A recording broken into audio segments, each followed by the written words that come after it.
I'm going to tell you exactly how to become an excellent designer and how to improve your graphic design skills. But in order to do this, I'm going to have to take you back to 1986.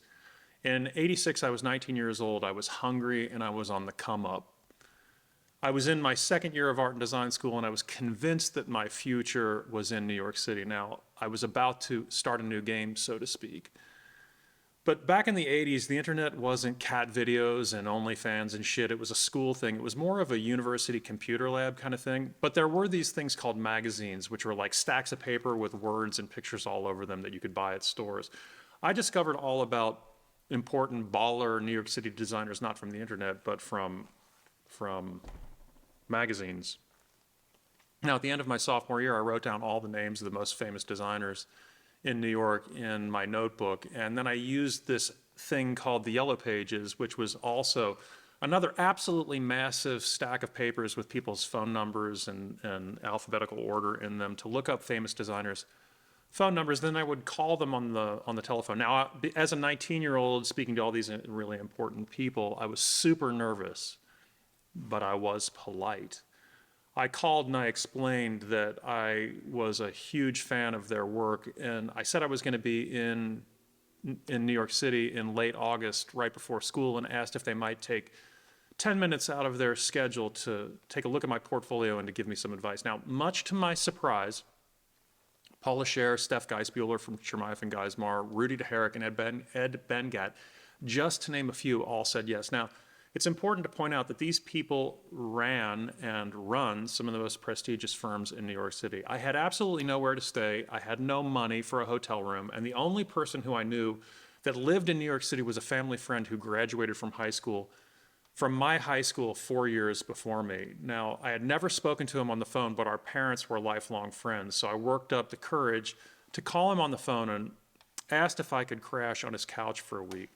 He was working on Wall Street and had an apartment on Horatio Street, which is in the meatpacking district. Now, he didn't know me at all, but much to his credit, which to this day I'm very grateful for, he said yes. I could, in fact, crash on his couch. His apartment, as I mentioned, was in the meatpacking district, which in the 1980s could be a very rough neighborhood. Back then, it wasn't Louis Vuitton and Gucci and the Apple Store. They were still slaughtering animals in the neighborhood. New York City also was rough in the 80s. Even the pigeons wore bulletproof vests. So in late August, I bought a train ticket to New York City. One of my first meetings was with the famous typographer Ed Benguiat. If memory serves correct, my meeting with Ed was at 11 a.m. at the offices of Photo Lettering. Now, almost 40 years later, I can't confirm the address, but I believe the office was on 57th Street. It was hot as hell in New York City in late August. When I arrived, I was at his office. I was dripping with sweat in my brand new chalk stripe Brooks Brothers suit and tie. The office was so strange to me. It reminded me more of the galley of a dreadnought sailing vessel than a design studio. It had very low ceilings. Ed was sitting at a drafting table when I arrived. The office was teeming with books and papers and type specimens and drawings. I was sweaty. Ed was sweaty. The whole meeting was intimidating and claustrophobic. Ed spent about 10 minutes with me. He was everything you might expect from a New York art director, designer. He was loud, gruff. He was short with me. He was intimidating. He looked very quickly at my portfolio and he looked up and said, "Your work is awful. You don't know the first thing about design." And then he said to me, "I'm going to tell you exactly how to become an excellent graphic designer." And as he said this, I swear to God, he stood up and took his shirt off. I sat there dumbfounded with Ed's hairy, sweaty chest as he says, "I have a meeting. I got to go," as he changes into a new, clean shirt. And then he launches. He says, "Until you know what you're doing, you got to copy everything. Until you know what you're doing, you absolutely have to look around you and rip everything that is excellent off." He said, "Look at Janet Jackson, who was huge in 1986. He said, "You think that she has any idea what she's doing?" He says, "Absolutely not. She's just copying Michael." He said, "You should look at, as an example, Polish poster design and literally rip off those ideas, those compositions, and that typography until you have some idea of what you're doing. You have to look around you at examples of excellent design and then rip them off until you get a clue. As he's leaving, he says to me, but be careful. Once you actually know what you're doing, copying is the kiss of death. So with that in mind, here is a very simple process that you can use to learn how to excel in graphic design very quickly. After I left New York City for my sophomore year in college, this is exactly what I did, and I believe that I had I know for a fact, that I had the strength of will to walk away from this process once I learned and gained what I needed from the process. But here is the process that I would suggest to you. Capture and download images of work that you aspire to be able to make. In this case, we're going to take a look at anothergraphic.org. I will talk about anothergraphic.org in a moment or at the end of this video. So again, what you're going to do is you're going to find work. It doesn't need to be from this site, but here we can see searching the site for a piece of work that seems to stand out, this orange piece on the left. Click on it and then capture the imagery. So you can either right-click on it or do a screenshot of the work, save it to your desktop or save it to your documents folder. And then throw that image into InDesign or Illustrator or any digital production tool that you use that allows for layers and opacity. Now in this process, I want you to set the opacity to about 30% and set that layer as the top layer after you create another layer. And then what you can see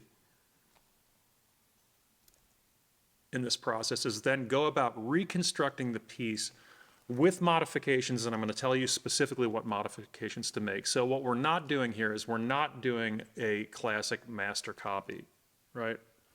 What we're doing here is you are, in fact, reconstructing this piece with modifications. So here we see, I'm not going to do the entire piece. I already did this when I was 19 years old. You'll get the idea from this. But effectively what you're doing is you're reconstructing the internal logic of the work. And some of these components, what you want to do is you want to reconstruct very, very carefully with a few careful modifications. In this process, again, you're going to drag the original image above the one that you're working on with an opacity at 30%. You can see me in a second, drag that layer on top.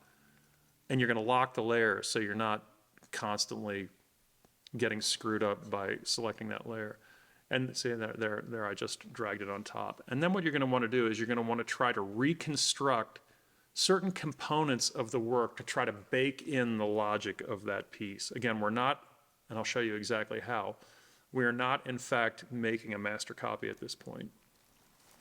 So the modifications that you're going to make to the original is that you're going to change the original typeface selection. Now, generally, if the original piece that you're working on is a sans serif typeface, select an excellent piece of typography that's serif. If the original piece that you're copying is a serif typeface, select another excellent piece, an excellent example of typography that is sans serif or vice versa. Now, so what we can see here is if this is the original typeface, what you want to do is you want to select something like this. Right. Further, you're going to want to change the color palette from what you've done. So if the original color palette, which you can grab with the eyedropper, is this, you're going to want to select a different color palette. Now, these same principles, I believe that I mentioned, can be used exactly in Logic Pro or any DAW for music, as an example. The other thing that we're going to be doing is we're going to be using original content. So the original language, let's say in this piece, was to be or not to be. We're going to select different language, which is drive to survive. Now I'm using these as random examples.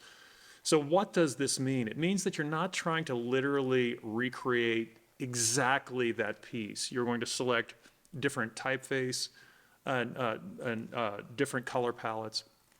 And you're going to use different drawings, different graphic embellishments in this process. And the entire point behind this process is to become sensitive to the compositional massing, the level of detail, the scale relationships, and the structure of the original piece. And you're going to try to reconstruct the feel and the underlying architecture of that work. But as you get closer and closer to actually copying the work, you alter the color palette, the typeface, and the underlying imagery. So the goal in this is not to actually make the same work. You're going to borrow the sensibility. So none of this means dog shit, quite frankly, if your taste is in your ass, so to speak. So you've got to develop your taste. Now, this is arguably the most difficult component of the entire process. And what is that? You have to sensitize yourself. You have to understand what excellent work looks like.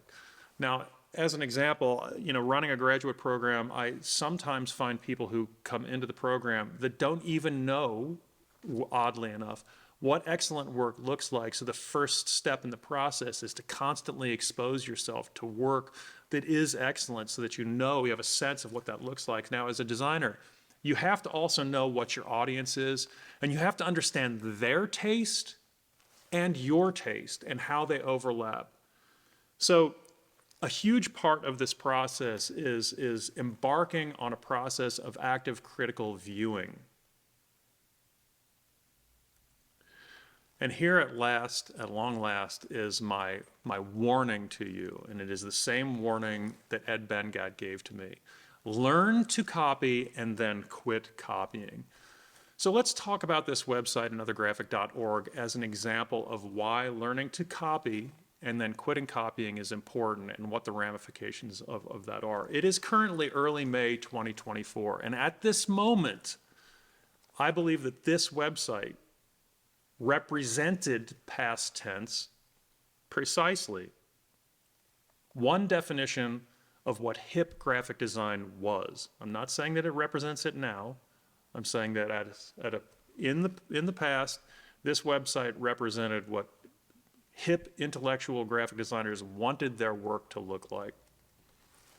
And as a whole, many of the pieces on this site on their own represent interesting typography and sound compositional principles. In other words, they're interesting pieces of graphic design on their own. And you can clearly see that they lack a unique voice. Nearly all of this work looks the same. I need to go to full screen on this in order to make my point. This is really a bad thing. When we step back and look at this website and this homepage as an example at this scale on the grid of images, nearly all of this work could have been made by a single designer. I know that it wasn't made by a single designer. That is a problem.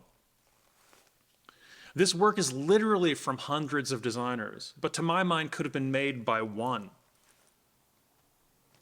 That is a huge, huge problem. All of this work looks the same. And so what is going on here? It's more about signaling. I believe that this kind of approach is more about signaling that you're a hip graphic designer, and it's about being part of a group.